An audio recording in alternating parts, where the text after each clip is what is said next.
اعوذ باللہ من الشیطان الرجیم بسم اللہ الرحمن الرحیم۔ اب وہ مسئلہ آ رہا ہے کہ جس کی تمہید ہوئی تھی پہلے رکوع میں، حضرت زینب رضی اللہ تعالیٰ عنہ سے حضور کی شادی کا معاملہ، اور اس سے پہلے حضور کے کہنے کی وجہ سے حضرت زینب کا نکاح جو حضرت زید ابن حارثہ سے ہوا، پھر زید ابن حارثہ رضی اللہ تعالیٰ عنہ نے جو ان کو طلاق دینی چاہی، پھر حضور کے دل میں جو یہ خیال ہوا کہ میں نے پہلے تو حکم دے کر نکاح پر مجبور کیا، اب اگر یہ داغ لگ جاتا ہے زینب کو تو گویا کہ پھر تو ایک ہی شکل رہ جائے گی اس کی دل جوئی کی، تلافی کی، کہ میں خود نکاح کروں۔ اب میں خود نکاح کروں گا تو چونکہ زید میرا منہ بولا بیٹا رہا ہے پہلے، ایک طوفان اٹھ کھڑا ہوگا، حالانکہ اس میں بات کوئی نہیں تھی، لیکن یہ کہ حضور نے اس کی وجہ سے یہ سمجھا کہ یہ مصلحت کے خلاف ہوگا، تو اسی گویا کہ آپ اسی شش و پنج میں تھے کہ یہ آیات نازل ہو گئی۔ پہلی آیت میں تذکرہ ہے اس کا کہ جو حضور کے کہنے کی بنا پر حضرت زینب اور ان کے بھائی آمادہ ہوئے نکاح پر، ورنہ وہ آمادہ نہیں تھے زید بن حارثہ سے نکاح پر۔ وَمَا كَانَ لِمُؤْمِنٍ وَلَا مُؤْمِنَةٍ إِذَا قَضَى اللَّهُ وَرَسُولُهُ أَمْرًا أَن يَكُونَ لَهُمُ الْخِيَرَةُ مِنْ أَمْرِهِمْ، یہ کسی بھی مومن مرد اور کسی بھی مومن عورت کے لیے یہ روا نہیں ہے کہ جب اللہ اور اس کا رسول کسی شے کا فیصلہ کر دیں تو پھر بھی انہیں یہ خیال ہو کہ ہمارے پاس آپشن باقی ہے، ہمیں اختیار حاصل ہے۔ وَمَن يَعْصِ اللَّهَ وَرَسُولَهُ فَقَدْ ضَلَّ ضَلَالًا بَعِيدًا، جو اللہ اور اس کے رسول کی نافرمانی کریں گے انہوں نے تو گویا کہ بہت بڑی گمراہی جو ہے وہ حاصل کر لی۔ تو یہ گویا کہ ایک تو یہ کہ اس کو عام ہم لیں گے تو یہ ہر معاملے کے اوپر ہے کہ اللہ اور اس کے رسول کے فیصلے کے بعد پھر میں یہ سمجھوں کہ میرے پاس کوئی آپشن ہے، تو اس کا مطلب ہے کہ میں اللہ کا انکار کر رہا ہوں، رسول کا انکار کر رہا ہوں۔ پس منظر میں وہی ہے کہ حضور کی فرمائش جو تھی ابتداءً تو چونکہ امیمہ ابن عبد المطلب حضور کی پھپھی تھیں جن کی بیٹی ہیں حضرت زینب، اب یوں سمجھیے کہ قریش کا اونچا خاندان ہے، اور ادھر یہ ہے کہ حضرت زید ابن حارثہ غلام رہے ہیں، اگرچہ تھے شریف خاندانوں میں سے عرب کے، لیکن کبھی انہیں کہیں پکڑ کر کہیں کسی نے لا کر غلام بنا کر بیچ دیا تھا تو داغ تو لگ گیا غلامی کا، اور اس معاشرے میں وہ داغ پھر دھلتا نہیں تھا ایک دفعہ لگ جانے کے بعد۔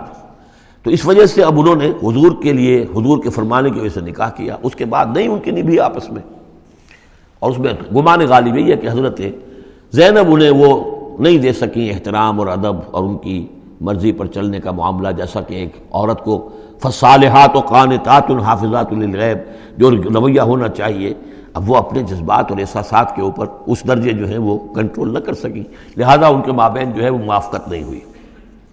تو حضرت زید نے کئی دفعہ کہا کہ حضور میں پھر ان کو فارغ کر دینا چاہتا ہوں، طلاق دینا چاہتا ہوں۔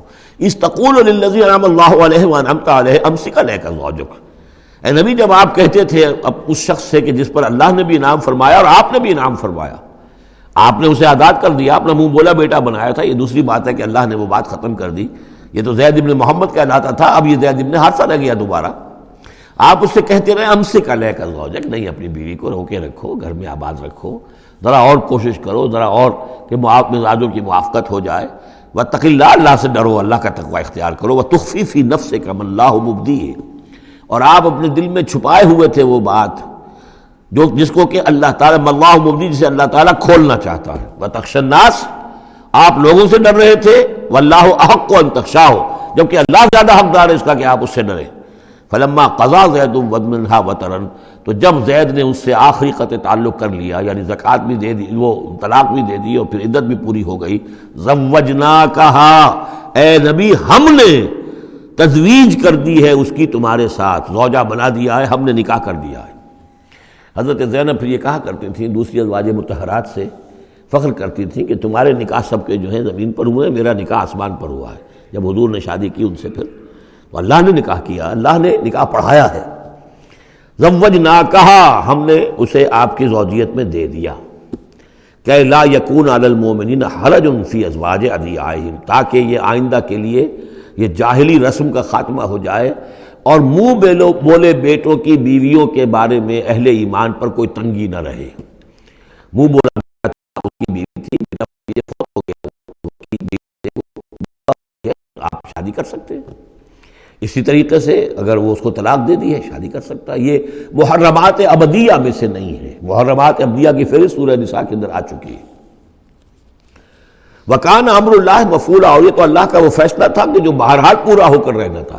یعنی یہ سب کچھ جو ہوا ہے نبی، اس میں بھی ہماری حکمت تھی، مصلحت تھی کسی اور کے ذریعے سے یہ بات ہوتا تو یہ رسم ٹوٹتی نہ. بعض چیزیں رسمیں ایسی ہوتی ہیں کہ اتنی گہری ہوتی ہیں، ان کے اوپر لوگوں کا اتنا جو وثوق ہوتا ہے، یہ تو جب تک آپ کے ذریعے سے یہ رسم جو ہے غلط نہ ٹوٹتی تو اس کے ٹوٹنے کا امکان نہیں تھا. ہم نے اس کے لیے یہ سارا معاملہ کیا ہے.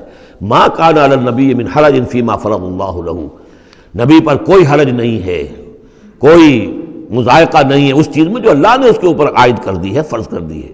سنت اللہ فی الذین خلو من قبل، اور یہ اللہ کا وہ طریقہ ہے جو ان لوگوں کے بارے میں رہا جو پہلے گزر چکے. اللہ کے نبیوں کے ساتھ، رسولوں کے ساتھ اللہ کا یہی معاملہ رہا ہے. وکان امر اللہ قدرا مقدورا، اور یہ تو اللہ کا وہ معاملہ تھا کہ جو گویا کہ طے تھا، مقرر ہو چکا تھا، ہماری مشیت میں یہ پہلے سے طے تھا.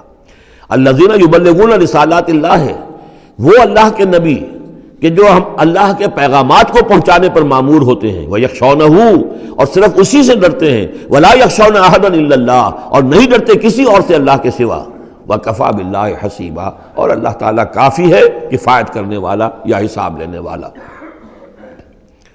مَا كَانَ مُحَمَّدٌ أَبَا أَحَدٍ مِّن رِجَالِكُمْ، دیکھو محمد تم میں سے کسی مرد کے باپ نہیں ہے.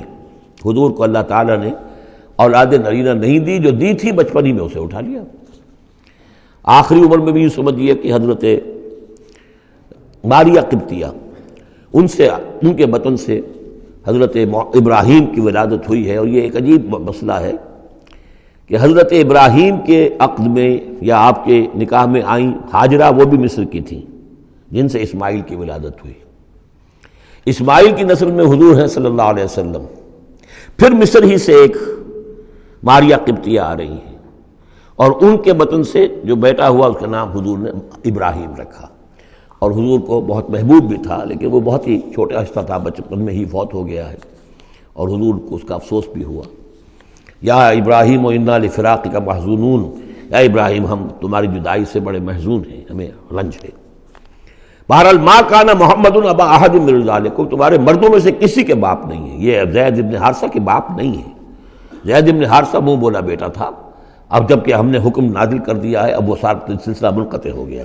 ولیکن رسول اللہ و خاتم النبیین، بلکہ یہ اللہ کے رسول ہیں اور نبیوں کی مہر ہیں. اب نبوت ختم ہو رہی ہے ان پر، اب کوئی نبی آنے والا نہیں. لہذا جتنی بھی رسومات جاہلیت کی تھیں اگر ان کے ذریعے سے وہ ختم نہ ہو تو پھر کس کے ذریعے سے ختم ہوگی. یہ ہے اس میں جو دلیل مضمر ہے کہ یہ جو کڑوا گھونٹ ہے محمد صلی اللہ علیہ وسلم تو آپ کو کرنا ہی تھا. اس لیے کہ یہ جاہلانہ رسمیں جو ہیں اگر آپ اس کے اندر یہ اقدام نہ کرتے اور آپ نے اپنے منہ بولے بیٹے کی بیوی سے اگر شادی نہ کی ہوتی تو یہ رسم ختم نہیں ہو سکتی تھی. اور یہی بات بتائی جا رہی ہے لوگوں کو. ما کان محمد ابا احد من رجالکم ولکن رسول اللہ و خاتم النبیین، وہ تو اللہ کے رسول ہیں اور خاتم النبیین. اب اس میں ایک بڑا باریک نقطہ ہے، وہ نوٹ کر لیجئے. رسالت حضور کی دائم و قائم ہے، چل رہی ہے ابھی تک. فرق صرف یہ ہے کہ اس وقت تک براہ راست آپ بنفس نفیس اپنی رسالت کے فرائض ادا کر رہے تھے، اب بائی پروکسی ہے، اب امت کے ذریعے سے ہے.